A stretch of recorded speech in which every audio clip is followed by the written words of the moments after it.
ప్రియమైన దేవుని పిల్లలారా, ప్రభు అయిన యేసుక్రీస్తు నామములో మీకు నా వందనములు. ప్రతిదినం మనం ఆధ్యాత్మికంగా ఎదగడం ఎంత ముఖ్యమో దేవుని వాక్యం మనకు స్పష్టంగా చెప్తుంది. మనం శారీరకంగా ఆహారాన్ని తీసుకొని ఎదిగినట్లే మన ఆత్మకు కూడా దేవుని కృపతోనూ ఆయన జ్ఞానంతోనూ అభివృద్ధి పొందాలి. ఈరోజు మనం పరిశీలించబోయే వాగ్దానము మనకు ఆ దిశగా ఒక దివ్యమైన పాఠం చెప్తుంది. ఈరోజు దేవుని వాగ్దానము పేతురుకు రాసిన 2వ పత్రిక 3వ అధ్యాయము 18వ వచనం.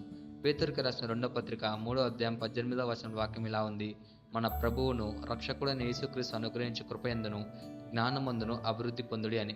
ఈ వాక్యం మనకు గుర్తు చేసింది ఏంటంటే, క్రైస్తవ జీవితం అనేది ఒక్కరోజు జరిగిపోయే సంఘటన కాదు, అది ఒక ప్రయాణం. మనం యేసయ్యను రక్షకునిగా స్వీకరించినప్పుడు ఆరంభమవుతుంది, కానీ అక్కడే ఆగిపోకుండా ప్రతిరోజు దేవుని కృపలోను ఆయన జ్ఞానంలోను అభివృద్ధి పొందాలని పేతురు మనకు బోధిస్తున్నాడు. మనం అసలు క్రైస్తవ జీవితంలో ఎందుకు ఎదగాలి? దేవుని తెలుసుకున్నాం కదా, సరిపోదా అని మనకి ఒక్కొక్కసారి అనుకుంటుంటాం. కానీ మనం తప్పకుండా ఎదగాలని దేవుడు చెప్తున్నాడు. ఒక విత్తనం నాటితే అది అక్కడే విత్తనంగా ఉండదు. అది మొట్టమొదట మొలకెత్తుతుంది, తర్వాత చిన్న మొక్క అవుతుంది, ఆపై పెద్ద చెట్టుగా మారి ఫలాన్ని ఇస్తుంది. అలాగే మన విశ్వాసం కూడా చిన్న ఆరంభం నుంచి దేవుని కృపతో బలమైన ఫలప్రదమైన జీవితంగా కావాలి. ఆగిపోవడం అంటే వెనక్కి తగ్గడమే. కృపలో పెరగకపోతే మనం ఏం చేసినా సఫలం కాదు. అలాగే జ్ఞానంలో పెరగకపోతే శత్రువు మనల్ని మోసం చేస్తాడు. కాబట్టి మనం తప్పకుండా ఈ 2 విషయాలలో ఎదగాలి. దీనికి ఒక గొప్ప ఉదాహరణ సొలొమోను చిన్న వయసులో రాజయ్యాడు. అతనికి అధికారం ఉన్నా అతను మొట్టమొదట దేవుని కృపను కోరాడు. తర్వాత సాక్షాత్ దేవుడే అతన్ని నీకేం కావాలో కోరుకో అని అడిగినప్పుడు అతను సంపదను కానీ వెండి బంగారాలు కానీ శత్రుపైన విజయాన్ని కానీ అడగలేదు. నీ ప్రజలను సరిగ్గా నడిపించుటకు నాకు జ్ఞానం ఇవ్వు అని అడిగాడు. దీని ఫలితంగా దేవుడు అతనికి అసాధారణమైన జ్ఞానం ఇచ్చాడు. ఇజ్రాయేలు చరిత్రలోని అత్యంత జ్ఞానవంతుల రాజుగా అతను నిలిచాడు. కీర్తి, సంపద, గౌరవం కూడా అతనికి తోడయ్యాయి. ఇక్కడ మనం నేర్చుకోవాల్సింది ఏంటంటే, దేవుని కృపలోను జ్ఞానంలోను పెరిగిన వారికి దేవుడు బలమైన సాక్ష్యం మరియు ఆశీర్వాదాలను ఇస్తాడు.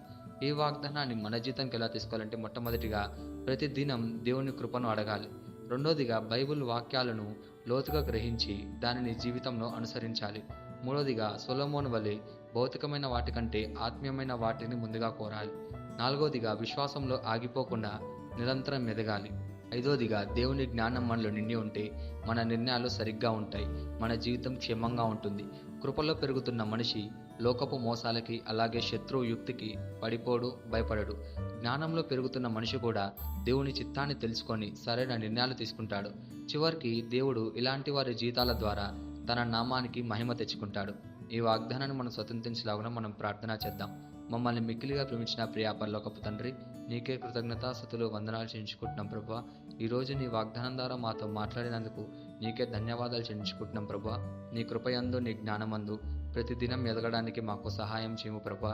సొలొమోను వలె నీ జ్ఞానాన్ని కోరుతూ నీ చిత్తాన్ని నెరవేర్చే జీవితం జీవించేందుకు మాకు శక్తినివ్వు ప్రభువా. మా జీవితంలో నీ కృప తరగకుండా ఉండని మనం ప్రార్థిస్తూ యేసుక్రీస్తు నామములో అడుగుచున్నాము తండ్రి, ఆమేన్.